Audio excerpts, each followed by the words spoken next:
اعوذ باللہ من الشیطان الرجیم، بسم اللہ الرحمن الرحیم۔ شروع کرتی ہوں اللہ کے نام سے جو بڑا مہربان ہے، نہایت رحم والا ہے۔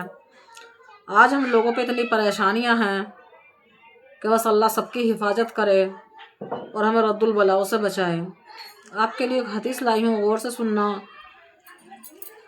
کہ بلا اور مصیبتوں میں فرق۔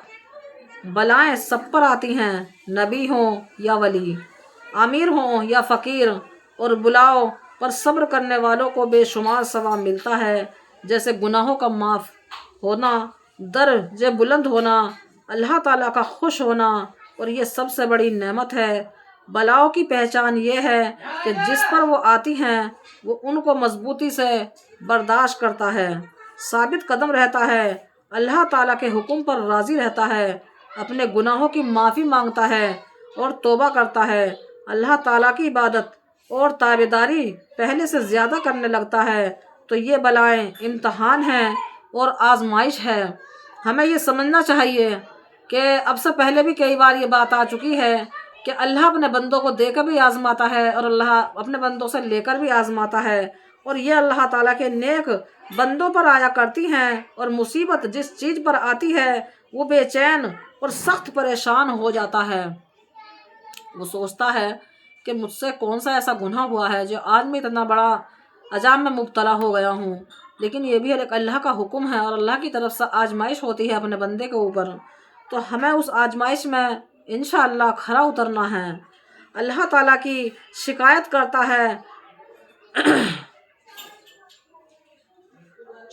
کرتا ہے نڈر ہو جاتا ہے، اللہ تعالیٰ کی عبادت اور تابعداری سے بھاگتا ہے، اچھے لوگوں سے وحشت اور نفرت کرتا ہے، جیسے کہ مصیبت سے پہلے نافرمان تھا ویسا ہی رہتا ہے، توبہ بالکل کرنے کی گنجائش دل کے اندر نہیں رکھتا کہ مجھے توبہ کرنی چاہیے، کیا پتا میرے سے کوئی گناہ ہو رہا ہو، تو انشاءاللہ ہمیں ثابت قدم رہنا ہے۔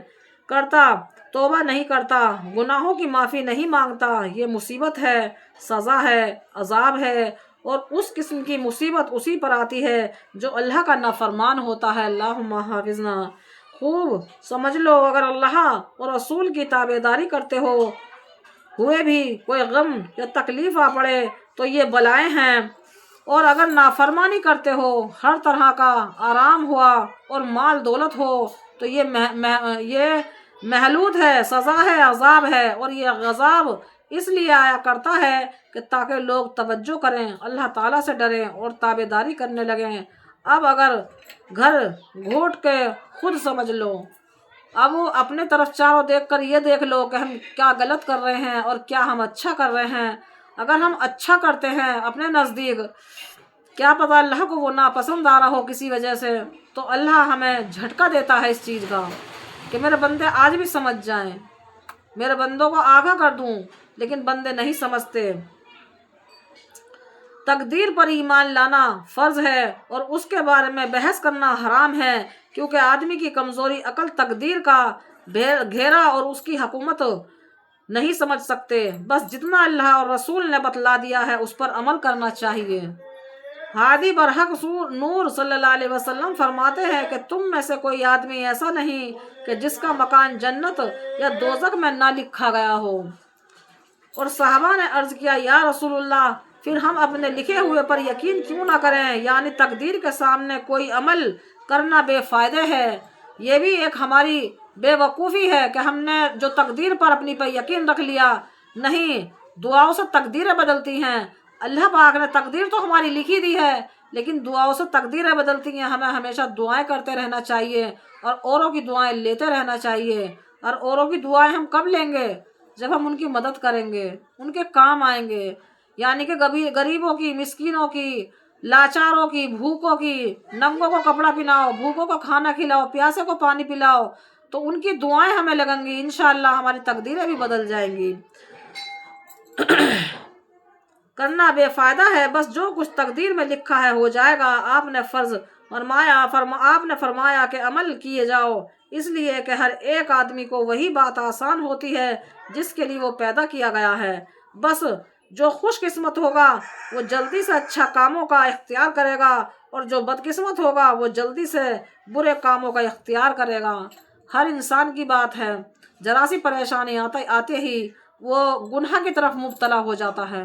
بہت سا تو ایسی دفعہ ہو جاتا ہے کہ گھر کی ضرورتیں پوری نہیں ہوتی اور بیویاں کہتی ہیں کہ آدمیوں سے کہ ضرورتیں پوری نہیں ہوتا، آدمی چھٹے ہی کہتا ہے کہ چوری کر کے لاؤں، تو یہ برائی کی طرف مبتلا ہونا ہے۔ نہیں، انہیں آپس میں سمجھنا چاہیے اس چیز کو، اگر تھوڑا ہے تو تھوڑے سے گزارا کرو، اور زیادہ ہے تو زیادہ سے بھی گزارا کرو، اور زیادہ خرچہ کرنا شیطان کا کام ہے۔ ہمیشہ حساب سے رہو گھر کے اندر، اور جو بدقسمت ہوگا وہ جلدی سے برے کاموں کا اختیار کرتا ہے۔ اس حدیث شریف سے صحابہ یہ سمجھے کہ تقدیر کے آگے عمل کرنا بیکار ہے۔ حضور صلی اللہ علیہ وسلم نے فرمایا کہ تم غلط سمجھے ہو، تدبیر کرنا، عمل کرنا تقدیر کے خلاف نہیں ہے، کیونکہ اللہ تعالیٰ نے دنیا کے عالم اسباب ہے جو چیزیں پیدا کی ہیں، ان میں ایک دوسرے سے تعلق بھی رکھیں اور اپنی حکمت کے موافق ایک دوسرے کا سبب بنایا جائے۔ یعنی کہ ہمیں اوروں کی مدد کرنی چاہیے، وہ سبب ہوتا ہے کہ اپنی سبب سے بھی ہمیں دعائیں لینی چاہیے۔ اللہ نے تو تقدیر میں لکھ ہی دیا جو لکھنا تھا۔ جیسے آنکھوں دیکھنے کا سبب ہے اور کان کا سننے کا سبب ہے، ظاہر موت کا سبب ہے، اس طرح اچھا کام کرنا جنت کے ملنے کا سبب ہے اور برے کام کرنا دوزخ میں جانے کا سبب ہے۔ اللہم حافظنا، ہمیں اچھے کام کرنے ہیں۔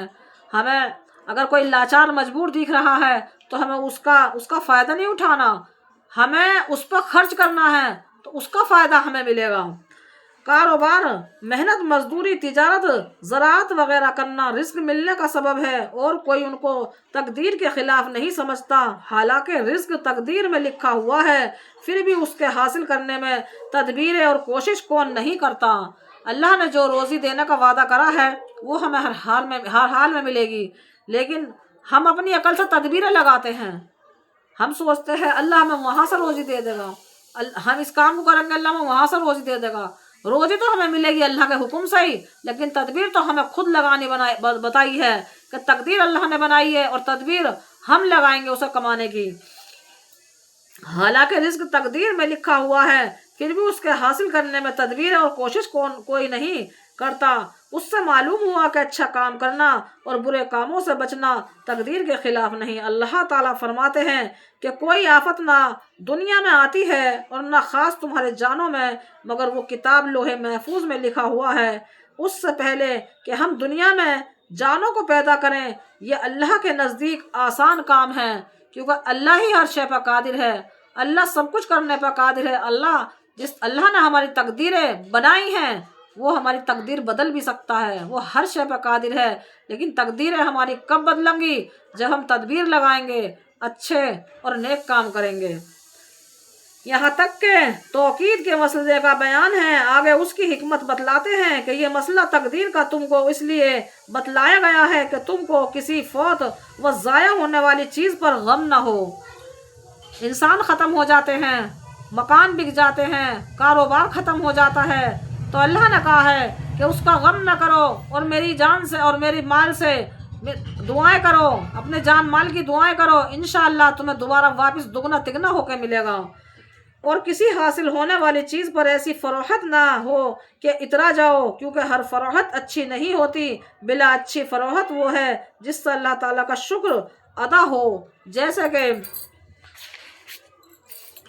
جیسے کہ قارون کے قصے میں اللہ تعالیٰ فرماتے ہیں اِذَا قَالَ لَهُ قَوْمُهُ لَا تَفْرَحْ إِنَّ اللَّهَ لَا يَحِبُّ الْفَارِحِينَ، یعنی جب قارون کو اس کی برادری نے کہا کہ اے قارون تو مال دولت کی خوشی میں اترا مت، کیونکہ سچی بات یہ ہے کہ اللہ تعالیٰ اترانے والوں کو پسند نہیں کرتا۔